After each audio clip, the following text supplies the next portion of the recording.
Good evening and welcome back, friends. Welcome back to the Feminist Futures Institute. My name is Tamika Middleton. I'm the Deputy Director here at Women's March, and we're so glad to see you and to be in space with you again this week. This is number 7 of our 8 web episodes. We are almost at the end, guys. Last week, we got to meet Clelia O. Rodriguez and also Tanjira McHarris, and we heard beautiful poetry about global solidarity and spend some time looking deep within ourselves, talking about what type of ancestors we'd like to become, expanding on how we look, think, and feel about our place in our global community. So if you missed that, you can go back and check out last week's episode. You can check out any of the past episodes at this link at the bottom of the screen, womensmarch.com/feminist futures. Next week, in our final episode, we are going to take a look at a topic that has come up each week. Who are the everyday women who are protagonists of our histories and our futures? But today, before we get there, we have Alexis Pauline Gumbs, magical Alexis Pauline Gumbs, who's going to take us through a special journey as we weave together our own individual and collective feminist futures. So stay tuned and we will get started shortly. See you all soon. Hello, everyone. My name is Alexis Pauline Gumbs, and I live on the land of the Occaneechi Band of the Saponi Nation, also known as Durham, North Carolina. And I'm actually coming to you from Zuni territories here in Arizona. I am a self-identified queer Black troublemaker, Black feminist love evangelist, aspirational cousin to all sentient life. And today I am celebrating the ascension of one of our greatest guides, certainly one of the greatest guides in my life, the great Audre Lorde. On this day in 1992, in the midst of a meteor shower, Audre Lorde became eternal. And I can think of nothing more appropriate to be doing on this day than envisioning a feminist future with you. So I'm so excited to be here. I'm a little bit, I'm in awe. It's like being a guest speaker in my favorite class or a guest host on my favorite show, because everything that has come before this has been incredible and inspiring and featured some of the people who I admire most in our movement. So I'm so honored to be among you. And here we go. We are here. It is so beautiful to see how many people are checking in from all over the world. And the other way that we bring ourselves virtually, but also energetically into community is through a practice called dedication. And dedication is an opportunity to energetically share this space with someone who, at least that you know of, is not actively participating in the class at this time or physically somewhere near you as you engage, but somebody who is key to how and why you are committed to a feminist future.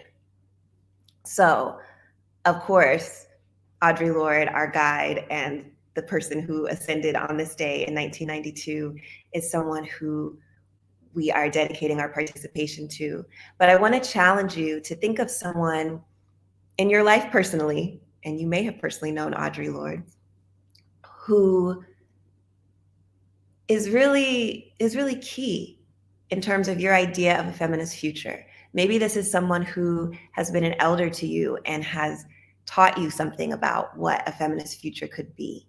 Maybe this is someone who's younger than you and you're like, the whole point of this is so they can live in a future where we all have this life-giving, loving context that I think of as a feminist future. It can be someone older than you. It can be someone younger than you. It can be someone who's living now. It can be someone who lived before. I'm going to give you an example, but at any moment, if you would please offer into the chat the person, the being that you're dedicating your participation to this time. So I am dedicating my participation to a young critical thinker, a 5-year-old feminist, my niece, Mackenzie, who is just an incredible teacher to me. And one of the things that Mackenzie has taught me as a feminist teacher in my life is really to be fully with my emotions, and that there is insight in my emotions. Now, you would think, studying Audre Lorde for all of these years, who teaches us that our emotions are filled with energy and insight, I would get it. But getting it in my head and getting it in my heart is a different thing. And Mackenzie has been my main teacher in really getting that lesson in my heart. So that's an example of a dedication. I absolutely know when I don't remember that I deserve to live in a fully free feminist world, I always remember that she deserves that, and it energizes me and it keeps me going. So I would love for you to share in the chat as briefly or as extensively who you're dedicating to, and if you want to say a little bit about why, we are here for that. And everyone who is reading the comments in the chat, also just take some space to welcome all of these energies that sustain and inspire our feminism into the space.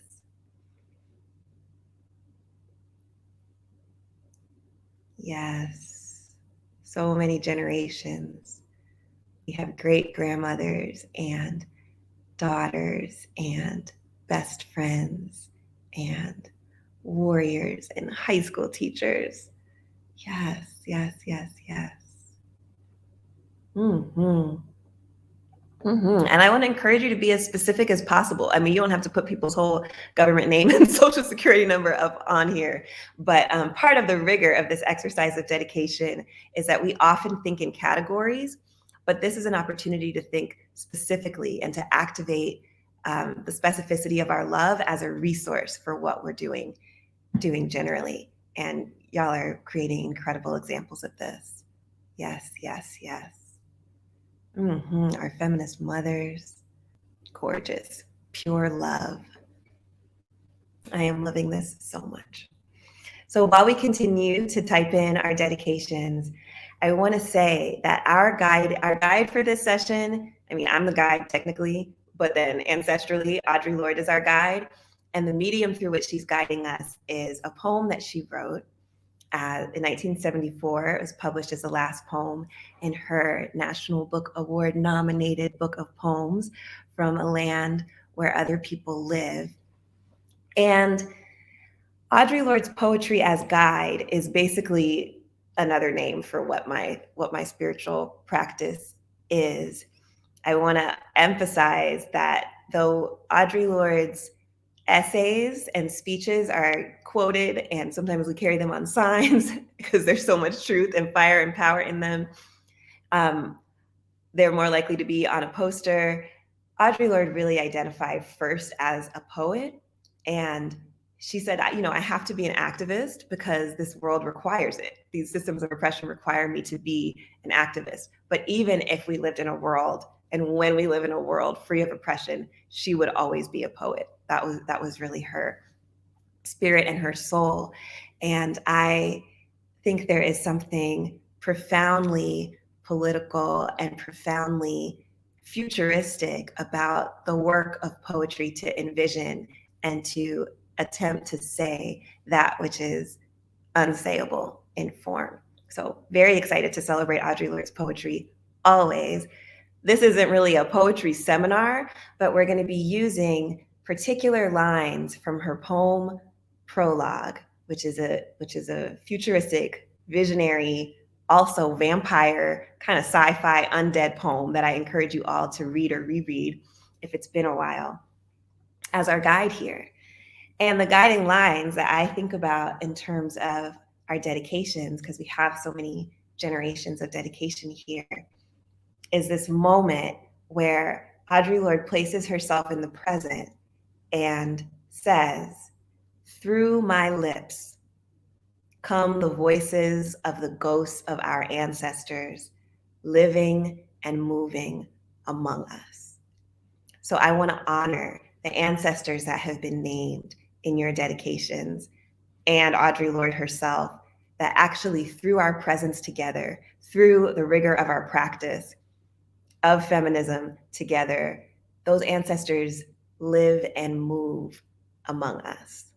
And thank you for bringing them.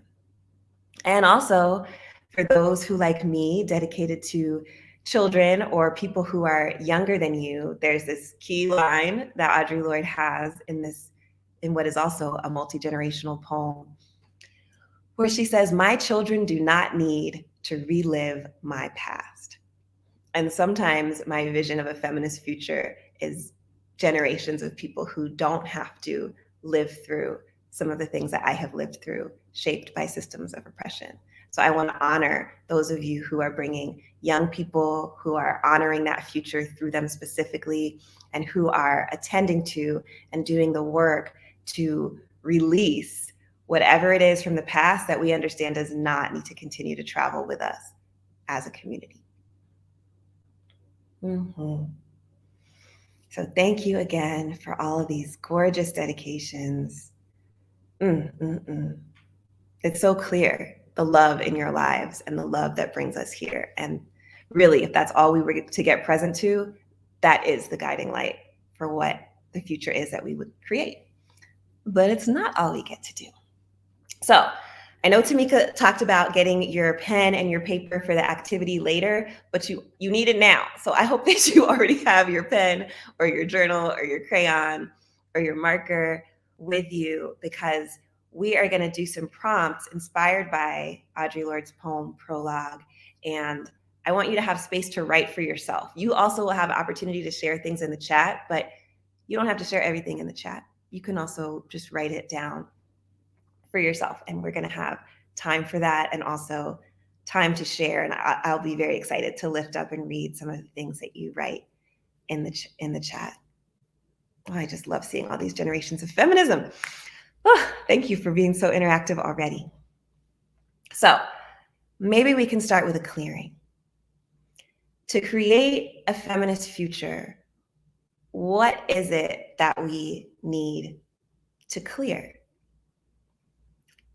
Audre Lorde has a moment in this poem where she says, "The old ways are going away and coming back, pretending change."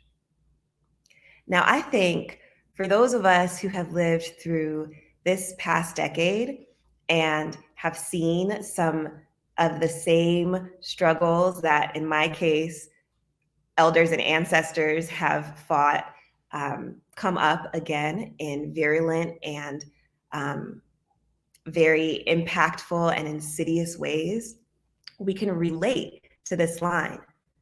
The old ways are going away and coming back, pretending change, right? It's 2021, and basic things like voting rights are not something that can be taken for granted. And so I just want us to give some space to that, to understanding that as we envision a future, we also have the opportunity to be present to the fact that we're not just talking about like a costume change. You know, we're not talking about like a new face for racism and homophobia to exist in our lives. We actually see the repetitions that are happening and the patterns that are happening, and we are envisioning a future that is more expansive and beyond all of that. But sometimes you got to write it down to release it. So this prompt is called Same Old, like the same old stuff. What are some of the things that you see coming back that are not evidence of change, but are actually the same old manifestations of oppression that we've seen before within the lifespan of the feminist movement? So we have some amazing things coming up in the chat. Same old media, same old laws, same old representatives. Okay, unlearn to relearn. Same old slave patrols. We understand it's the same thing in a different form. absolutely manifested through the police. Same old racism, same old sexism, same old threat to abortion rights. Absolutely. When I wrote this down, which I created these exercises, but I also am doing them with you in the moment. I found same old fear, same old delusion, same old greed. These seem to be recurring in the systems that we see. Same old voter suppression, same old censorship. And I think this is why, and so many of the earlier nights of this class have not only spoken to this, but exemplified this. This is why the intergenerationality of our movement is so important, because sometimes something looks brand new and it is definitely the same old stuff. But if you didn't live through it or you haven't heard the stories, you might not recognize it, right? Which might mean that we don't know how to respond to it in the moment, or that we need to respond to it, or what the consequences and implications could be. But it also means that as an intergenerational community, as Kate and Mary were sharing weeks ago, we have people like Pat Hussein in our communities who we can be like, okay, well, how did you respond? And understand that we're not creating the wheel for the first time. Same old undervaluing of care work, same old greenwashing, same old fake inclusion. We have some other fake things, fake outrage, fake inclusion, same old fake stuff coming back pretending change. And then we have things that are recurring within us. Same old feeling my voice doesn't matter as much. It's really, really profound. Same old self-serving fear, right? So these things that are recurring, they're operating systemically and they're operating within us, which is why we get to envision a collective future that brings us right up into the change that we need also in our individual lives. Thank you for all of these. Yes. Same old pretending the past didn't happen. Same old good old boy network, same old false sense of success, same old misguided and ungodly priorities. Come on. So y'all, some of y'all could preach about all of this. So we're creating a clearing, understanding that we understand that there's a loop that is going on, and we understand some of the things that are at the core of it, right? Talked about fear and hate and greed. Absolutely. Same old fight to be seen. Beautiful. So there is a breakthrough in the poem prologue. And so my story about this poem prologue is that it occurs in this context where Audre Lorde is publishing her poetry as one of the Broadside poets. Broadside Press was like the cornerstone Black arts movement publishing company. And so Sonia Sanchez published these poems. Gwendolyn Brooks published her poems with Broadside Press and was actually the person who mentored and encouraged them to publish Audre Lorde's work as well. And yet, the Black arts movement was not embracing of all of who Audre Lorde, as a Black lesbian feminist, socialist, warrior, poet, mother, was. In this poem prologue, which is the last poem of the book, she is actually embodying everything that she feels like people are afraid of. So she uses this vampire imagery that our beloved Jewel Gomez will go on to use as the epigraph in her novel, The Gilda Stories. She talks about being afraid of seeing your own reflection. And what Audre Lorde knows as the speaker in this poem is that there are many people in her community who are afraid of the reflection of themselves that they see when they look at her in her fullness and bringing through all of this ancestral energy that we just talked about, living and moving among us. And so she says boldly, I speak without concern for the accusations that I am too much or too little woman, that I am too Black or too white, or too much myself. And so we see this, right? We see this happening in so many areas where, one, people are in the tradition of Audre Lorde, proudly proclaiming who they are and saying, no, you're not going to say that I'm not this enough, that I'm not that enough, that I can't be my full self. But we also see, and I can relate to, a fear of too muchness that often can cut off the most visionary aspects of what the true change could actually be. Because with the fear of being too much ourselves, we get stuck in these patterns where the old ways come back again. They go away and come back, pretending change, and we're dealing with the same thing over and over again. But there's a part of each of us that completely exceeds what we have experienced on this planet thus far. That is what I'm interested in us accessing as we collectively create a feminist future. And I feel like that's what Audre Lorde is guiding us to through this poem. So I want us to do another activity. I call this one Never Too Much.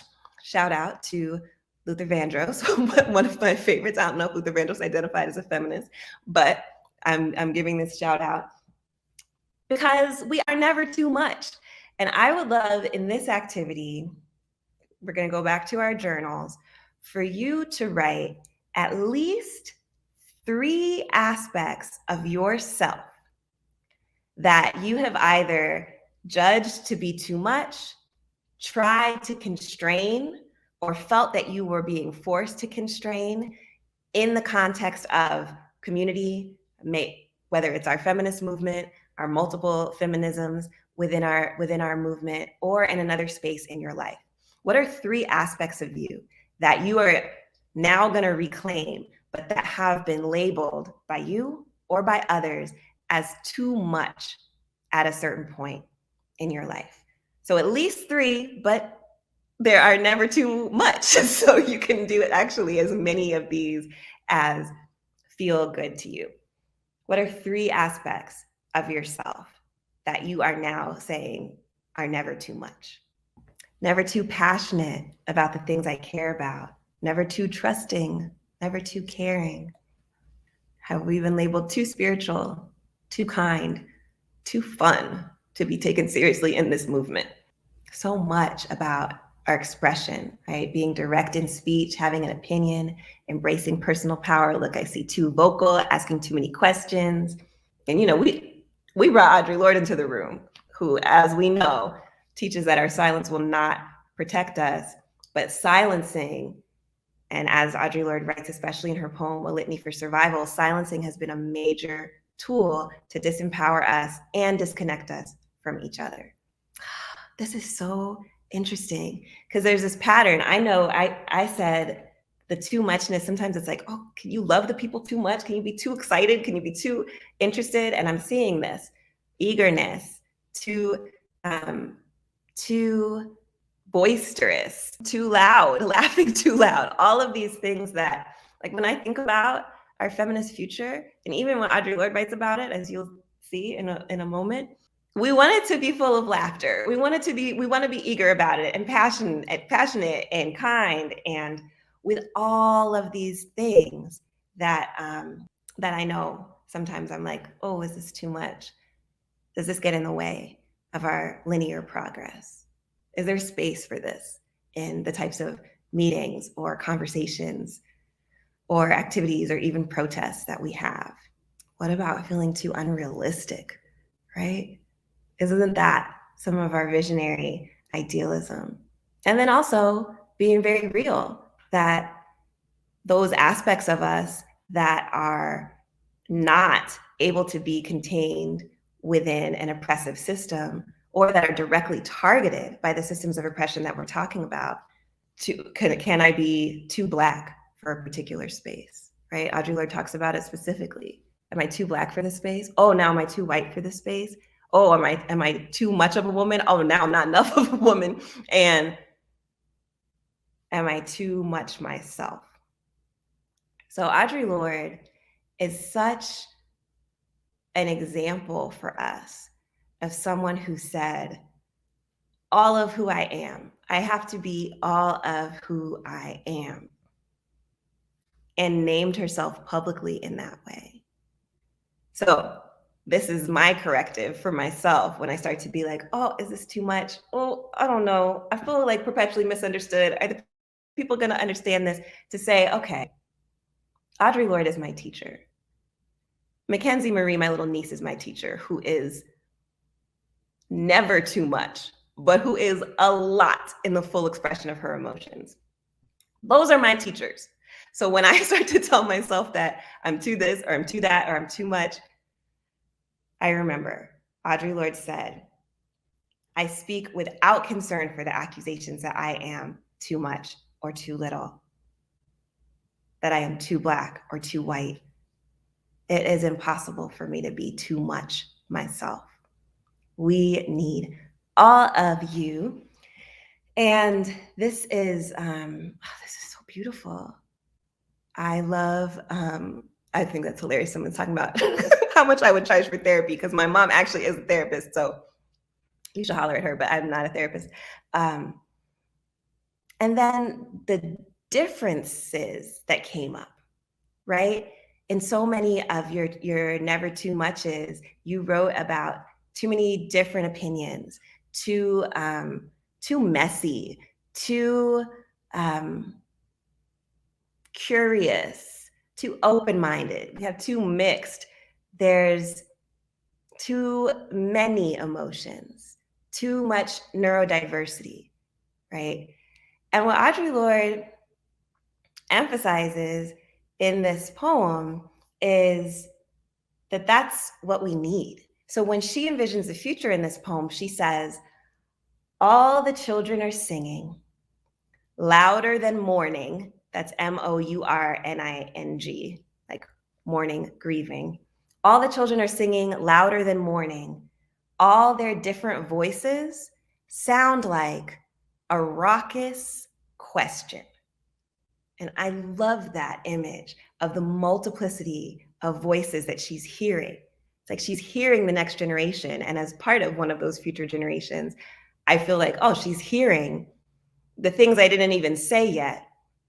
And she says, because they're all different, because they're not uniform and linear and in the same line, they create this raucous question, the type of question that could actually unsettle and change something. So, in case you haven't guessed it, this is a moment for us to think about, what is our most raucous question about our feminist future? What is the question that, having now embraced all your too muchness, quote unquote too muchness, that we now understand is never too much and is exactly necessary to create a future, the future that we deserve, right? Going back to what Barbara Smith shared about us as conduits for a feminist future, and referencing the Combahee River Collective statement that said that if Black women were to be free, everyone would necessarily have to be free because our freedom requires the destruction of all systems of oppression. We have a raucous question, but we only can get to that if we embrace all this too much. Yeah? Or at least, act as if this is possible, because this is an exercise tonight. So what is your raucous question? We're going to take another minute in your journal. And like, if you were just to get wild with it, if you were just to be too much in all the ways that you just realized that you are not too much, what is your question for our feminist future, about our feminist future, or to spark our feminist future? Not all questions have a question mark, but I want you to think of a raucous question. Can't we all just be good to one another? What a question. My raucous question I just found: what would it take for everyone of every age to feel safe running naked through my city? That's my question. Will offering more grace, even to awful people, create space for more healing? That's a raucous question. Unsettling. Can we all help each other be vulnerable? What will it take? I love these questions. To be our future selves now. What will it take to make the feminist future the feminist present? Love that. Can I love you wildly but exclusively? Ooh, I love that question. Can we all love unabashedly from our hearts? Intergenerational therapy that breaks curses and allows blessings to flow? All right. Can I love you wildly but not exclusively? That's a great question too. Thank you. Thank you for that. The idealism of being kind. What will it take? You know, Deb, I'm thinking about the same thing. What will it take to let down our armor so we expose our underbelly? Can we again love the mother and be the matriarchy we deserve? Oh, these questions are so interesting. What is so hard about treating everyone fairly? Why do any of us put up with this? Yes, that's a raucous question. Why do we? I think about one of June Jordan's raucous questions. And who in the hell set things up like this? Right? That's one of her raucous questions from her poetry. How hard is it to respect ourselves to the point that it overflows to anyone who crosses our path? When will we be able to stop fighting for women's rights? What will it take to abolish military complex? Why do so many women fail to recognize our reality? Can we create safe spaces to have real conversations honoring each other's personhood? How do we get all of the world to imagine, then practice a world where governance does not depend on violence? How can we survive the futures of the planet, climate change, in a way that brings other species with us? Shout out to marine mammals. Thank you, Erin. In a way that prioritizes Black, queer, feminist lives. I love these questions. Okay, so I can't believe we're getting close to time. I'm like, we just started. But these are the questions, right? These are the questions that we deserve to look at and to go for. And, you know, we can be strategic and we got to have achievable wins, but we also always have to have this. This is what I feel like Audre Lorde is teaching me. This way of valuing and tapping into that which exceeds this moment. You know, like the question about the feminist present, that allows us to be present to something that's different than the experiences, the same old experiences that we've been having all this time. So, I never want to leave you, but we are going to do a closing exercise that is a group poem. Anybody who knows me knows I love a group and I love a poem. And so anytime I can, I put these things together. But Audre Lorde ends with this idea that somewhere in the landscape past noon, and that's the line that she uses to talk about her vision and visioning beyond her lifetime, right? The dark print of who I am and who I am not is what she says she'll leave with us. And she leaves it quite literally through the dark print of her printed words that we're referring to right now tonight on the night of her ascension. And I want us to actually fill that in for ourselves. Somewhere in the landscape past noon, blank. Somewhere in the landscape past noon, another blank. It could be another way of reframing the question that you ask, because so many of the questions that you have visions in them. Somewhere in the landscape past noon, I will meet you there. Somewhere in the landscape past noon, all people will express love first. Somewhere in the landscape past noon, I see Black joy and love around every corner I turn. Somewhere in the landscape past noon, rest. Somewhere in the landscape past noon, everyone will be safe, housed, and fed. Somewhere in the landscape past noon, sentient beings connected for the common good. Somewhere in the landscape past noon, the path to the orbit of the North Star. Somewhere in the landscape past noon, a fenced garden. Somewhere in the landscape past noon, there will be gatherings of love-filled spaces that flow freely without walls. Somewhere in the landscape past noon, I shall meet you on the common ground. Somewhere in the landscape past noon, we are all safe to be. Somewhere in the landscape past noon, we will be able to make kin out of anything, and I will belong. Somewhere in the landscape past noon, justice. Somewhere in the landscape past noon, I see age-appropriate intersectional feminism permeating all P through 20 education. Come on, Chiquita, yes. Somewhere in the landscape past noon, we will be giving the planet the love it always gives us. Somewhere in the landscape past noon, there is peace. Somewhere in the landscape past noon, we will love ourselves, the earth, and each other.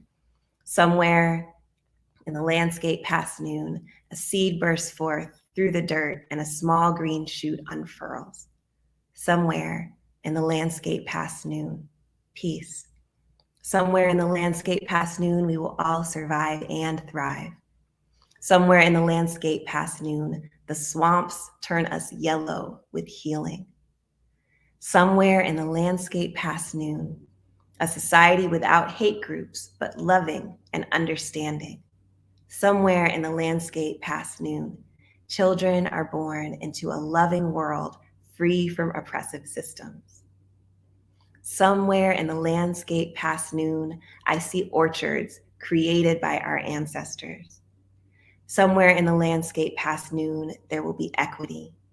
Somewhere in the landscape past noon, I have loved, I've been loved, and given freedom to be. Somewhere in the landscape past noon, a peaceful world where all humans are equal and cognizant of their oneness with each other and their environment. Somewhere in the landscape past noon, joy. Somewhere in the landscape past noon, there is compassion, forgiveness, and unconditional love. Somewhere in the landscape past noon, this is its own poem, love. Somewhere in the landscape past noon, little girls will be celebrated for their loud, ambitious voices. Somewhere in the landscape past noon, safe enough to be free, free enough to be safe. Somewhere in the landscape past noon, there will be difference, acceptance, joy, and love shared. Somewhere in the landscape past noon, love groups. Somewhere in the landscape past noon, a socially just society and all in a healthy freedom from disease and inequity. Somewhere in the landscape past noon, we are nurtured and healed in the warming sun together. Somewhere in the landscape past noon, democracy lives up to its definition and lives up to its potential.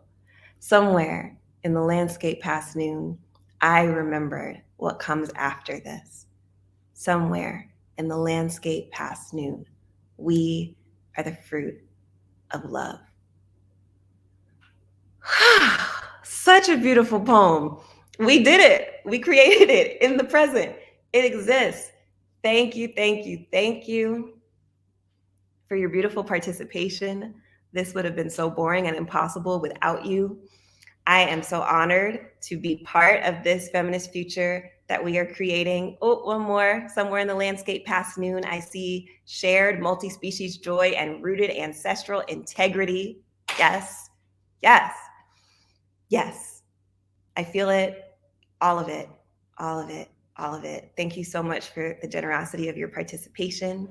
And I'm going to turn it back over to the brilliant Tamika Middleton to move us into our next part. Thank you, everyone.